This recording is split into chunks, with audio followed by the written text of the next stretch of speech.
Something I remember very vaguely back during the aughts and the early 2010s is if you wanted to seem very sophisticated, intelligent, and a maverick and an independent thinker, what you would do is you would say, I'm socially liberal, but I'm economically conservative, or I'm fiscally conservative. And basically, what this would mean is you would support gay marriage, abortion, immigration, multiculturalism, all these kind of things. But you would say it matters if the budget's balanced. You would say taxes are too high, and people would be like, "Whoa, I never thought of it that way. That those two things could go together." And that was kind of the thing back then. Now, somebody did a parody of that where they said, I'm socially Volcel, but fiscally Incel, which I thought was very funny just as in reference to it and the whole like pretending to be sophisticated. But the more I thought about it, the more I realized it actually does make a lot of sense. So, for those of you who don't know these terms, a volcel is somebody who's voluntarily celibate. It's somebody who makes a moral decision or some other sort of decision to not engage in sex. So, generally speaking, at least in these circles, most volcels tend to be religious people who don't believe in sex before marriage, and so they just don't have sex. And it's not necessarily even that they couldn't if they wanted to. It's that they morally have an objection to premarital sex. Once they, if they can get married, they will. And then an incel is somebody who is involuntarily celibate, who for whatever reason wants sex really bad but can't get it. And there's a number of reasons for this, but we won't go into it. That's for a topic for another day. And initially I thought to myself, oh, this is pretty funny. But then when I started thinking about it a bit more, I'm like, is that actually a real thing? Can you say that you're fiscally incel? And I was thinking about it and I said, you know what? That actually does make a lot of sense. And how it makes sense is, well, particularly in the context, because he said, I'm socially volcel. So obviously, in this particular case, it's somebody who has religious or moral objections to fornication, to sleeping around, to stuff like that. Um, and they want to get married and have kids. But the fiscal incel aspect of it is they just can't afford it. The housing's too expensive, school costs are too expensive, food costs are too expensive, taxes are too high. They maybe want to have children, they want to get married, but they look at the economic realities of the situation and they just can't. They just can't, or they are worried that they can't provide their children and their wife with the, or husband, I guess, with the level of living, the standard of living that they grew up with. And they're worried because a lot of them are responsible people with they won't be able to provide a good life to their children. They won't be able to give them the life that they grew up with. Um, and they can't provide them with what they feel they need to be successful in life. And you can argue if this is maybe excessive, that people's standards are too high, particularly the idea that everybody has to live in detached homes, everybody has to have two cars, everybody has to have a stay-at-home mom. You could argue maybe some of these things are a little archaic and don't reflect current reality, but the point is they come from a fundamentally good place. It's people who want to provide for their kids, who want to make sure their kids get the best chance at life, the best education, they get enriching expenses, maybe experiences, maybe going on trips or stuff like that. But they feel they can't, and then they keep putting off having kids and getting married and stuff like that because they believe they can't afford it given current economic realities.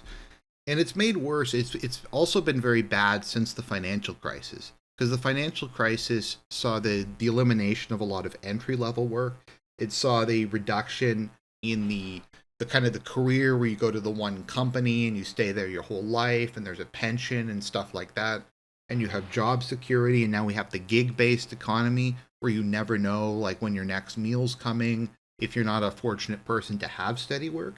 And even people who have steady work, wages have generally speaking not caught up with inflation. And even if they have caught up with kept up, sorry, I should say, with food or electronics or furniture or stuff like that, housing prices are ridiculous. So, like I said, they might wait until their 30s, their late 30s to have children, if they can even afford to have children. By that point in time, they really only have the time to have maybe one or two. You also get into, especially in the late 30s or early 40s, or when women are reaching the end of their fertile cycle, the children are at a greater risk of developing uh, issues, just based on the older a woman gets, the older a man gets when they have children, the more likelihood that there's some sort of defect or issue with the child. And even if they can't afford to have a kid or two, they can't afford to have more than one. A lot of people, from my understanding, most surveys will women take will say, "I wish I had more kids. I wish I had like three or four." A lot of women who don't have children wind up regretting it, stuff like that. But it's really, when you look at it, I think that's a fundamental issue with it. There's also religiosity in society. There's also um, social factors. There's all these other things, but I do think a fundamental issue with it, particularly for kind of conservative leaning people who see that as their duty in life. They see it as their vocation in life to get married and have children, or maybe they want to see their people continue on by reproducing, and they just feel they can't. And like, there's a couple, I guess the two big reasons for this, and there's one in the US and one in Canada. In the US, it's student loans. Student loans are massive. The tuition's getting higher all the time. Student loans are getting more expensive all the time. And in a lot of ways, it's basically debt slavery. And people have to pay these loans often for the rest of their lives. It's kind of like being a Roman legionary or an indentured servitude or something, where you get your thing and then you have to spend the next 20 to 30 years paying it off. Now, some people are able to pay it off quicker, but once again, a lot of their productive years are spent paying this thing off. And especially if you're like a conservative guy and you want to be responsible and you're like, I want to have like a balanced household budget. I don't want to uh, burden my family where we won't have any income to provide my kids with stuff because I'm paying off this loan. I should try to solve this debt problem first. And once again, these are all, I'm not attacking these people. I think these are all very responsible, morally upstanding positions. But the reality is, it means people delay having children. And they might get used to not having kids and might get used to not being married, or something like that. Now, if you're someone who doesn't really have any agency or has high time preference, none of these things really matter because you'll assume things will just work out or government will save you. So you do still have people, like particularly among my certain minorities, where they will have eight kids. They'll have a bunch of baby daddies or whatever, and they'll subsist off of welfare. Once again, though, a lot of the people you would want to reproduce in a society don't like that idea. They don't like the idea of existing off of welfare, of not having a traditional family unit, of not providing that masculine example to your kids of an adult male who works and provides for the household. And they view taking welfare as being a leech off the system, and stuff like that. Once again, what I'm trying to say is, I'm not trying to criticize these people because I think they are doing the morally correct thing. It's just the results of this kind of thinking leads to a depressed birth rate, and it leads to people having kids at an age where they're more likely to develop autism or other learning disabilities or health issues. Now, in Canada, the issue is housing. Housing in a lot of the country, and even in bad parts of the country, no one wants to live in. Housing is seeing, in some cases, like an 8-10% rise year over year. Obviously, that's compound, so it's actually more than that. And I mean, I have a graph here that shows how much has gone up, but it's just exploding, and it's getting worse all the time. And there's no corrective measures other than foreign buyers taxes, which give the government money but don't really solve the issue of high housing. And even if somebody wants to be modest, like Canadians, I think, are less wedded to the idea of having the like 3 bedroom home and the suburbs and the picket fence and that kind of thing.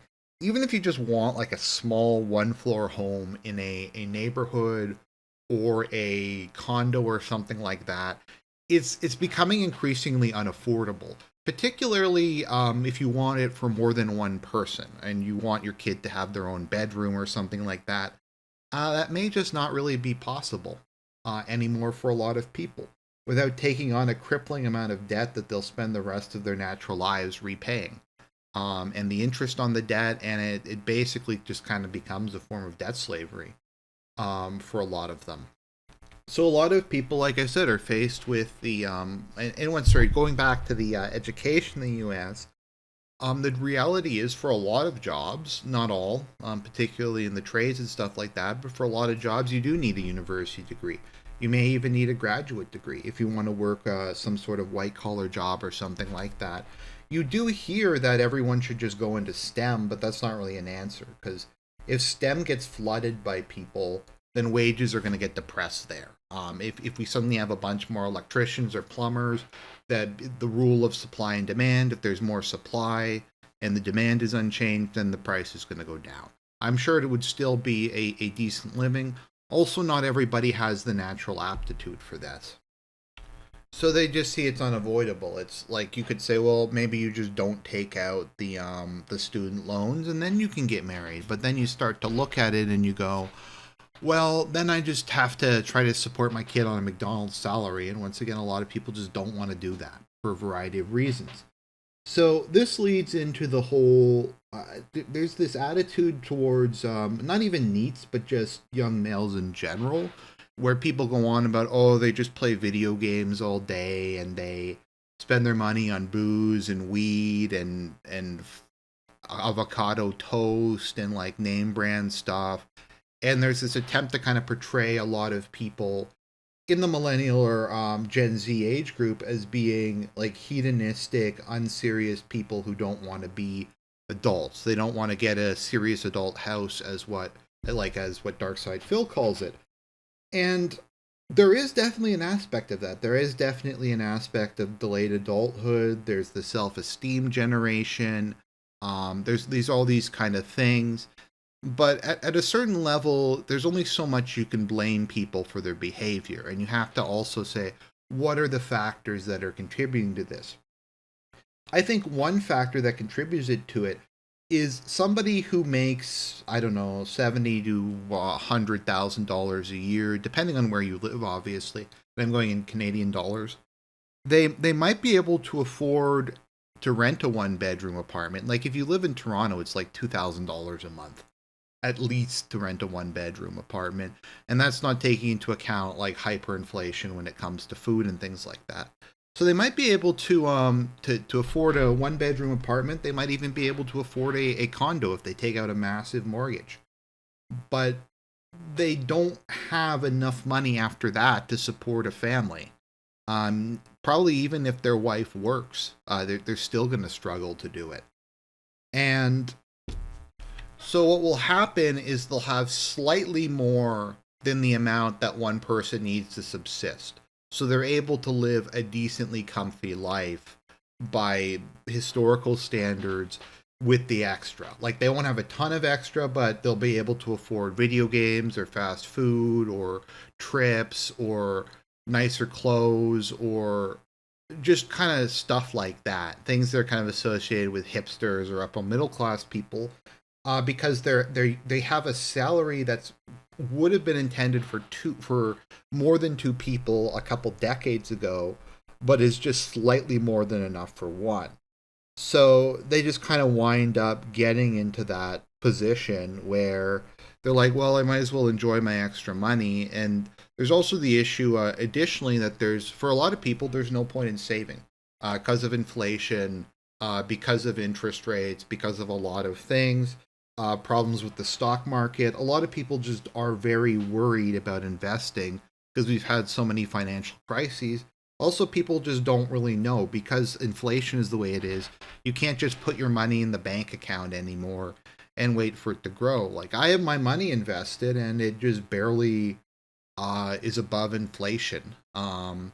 So, like, what are people really supposed to do about that whole thing? So whereas somebody in a previous generation might have the equivalent of like I don't know, I'm just making up numbers, like $3,000 a month after very base expenses that they could use to support their kids, they might only have $1,000 extra a month or something like that. Now that's a lot to do a lot of stuff with. I mean, you can use that to pump up your basic food budget and go up a tier with that. That's also plenty of money to buy video games or Steam Decks or go to clubs or buy booze or weed or stuff like that.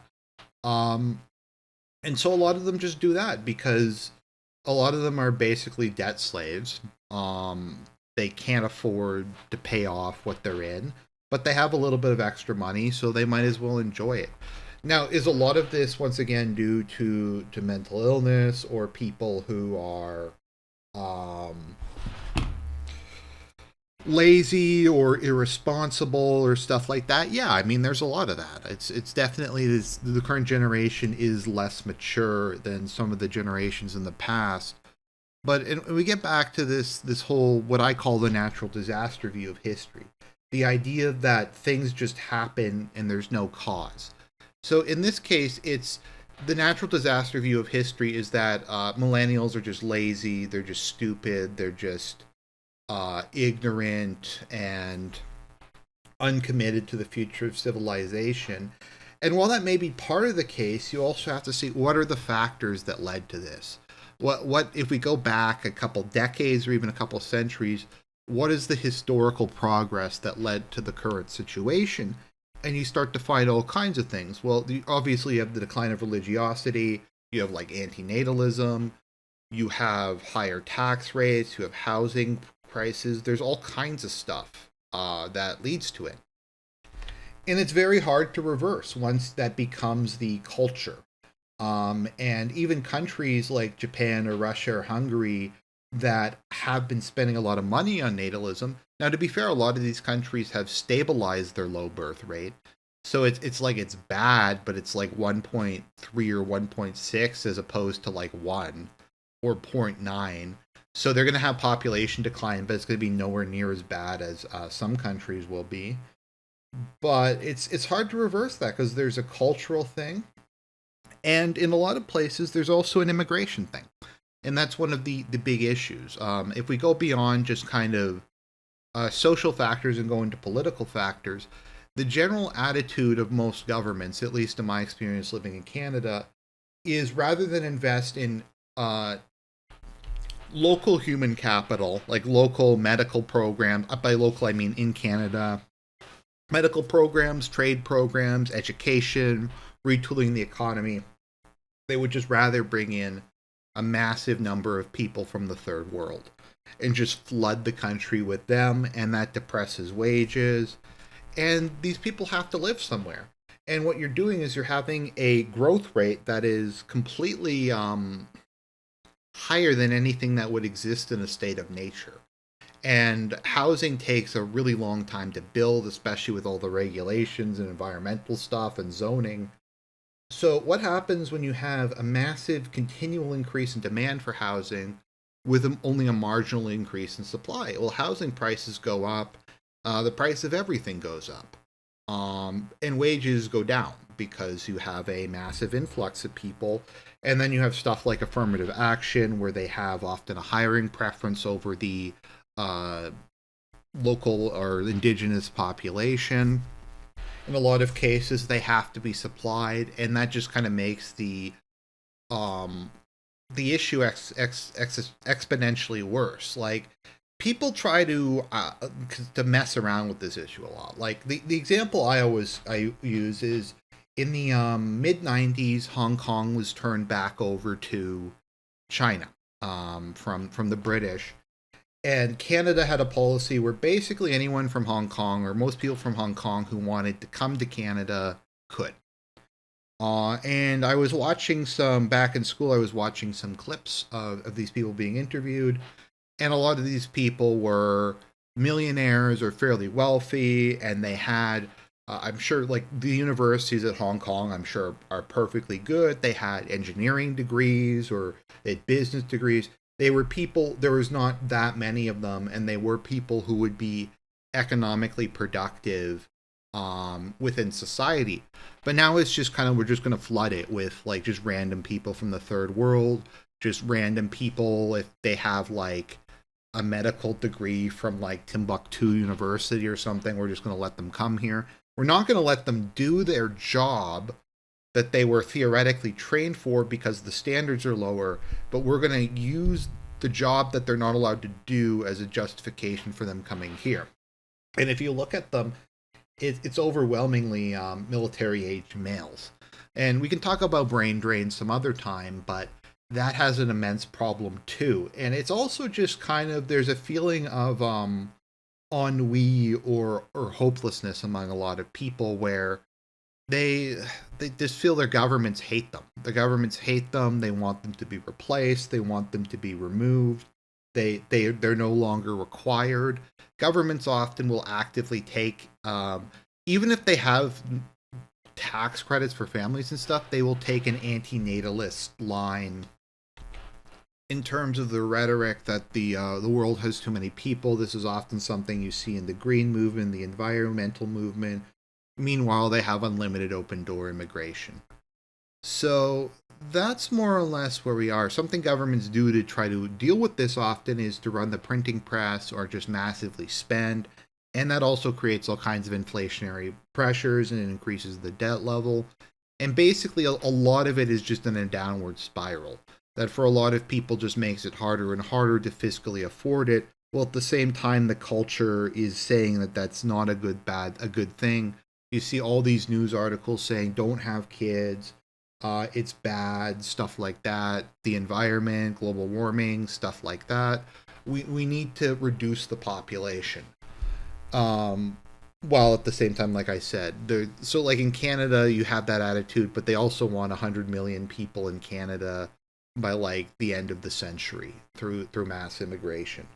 So it doesn't actually achieve any of the stuff it's supposed to. And people just look at this and they feel completely and totally defeated. And this is probably less of a thing, but in Canada, if a teacher manages to convince your kid that they're a boy, that they're a girl, and you don't want them to be injected with hormones and have their dick cut off, they'll take them away from you. And people look at that and they're like, they don't want to subject their kids to that. And you can argue that this is misguided and it's just something they have to try to address. But it does come from a fundamentally good place. It comes from someone who wants to ensure the best for their kid, and they're just kind of stuck and not sure how to deal with it. So that's, I think, kind of my attempt to address the whole fiscal incel question. And I think it's a very important, I think this is probably one of the more important videos I've done, but it's, you can blame people excessively for something. Like you can just say, oh, it's millennials, they're shit and stuff like that. But at the end of the day, it's still an issue you have to deal with. And it's still a group of the population who is responding to certain pressures. Anyways, everybody, just try to stay alive, try to stay holy, try not to give into temptation and despair. I know it's hard and I fail at this on a daily basis, but you just have to do what you can.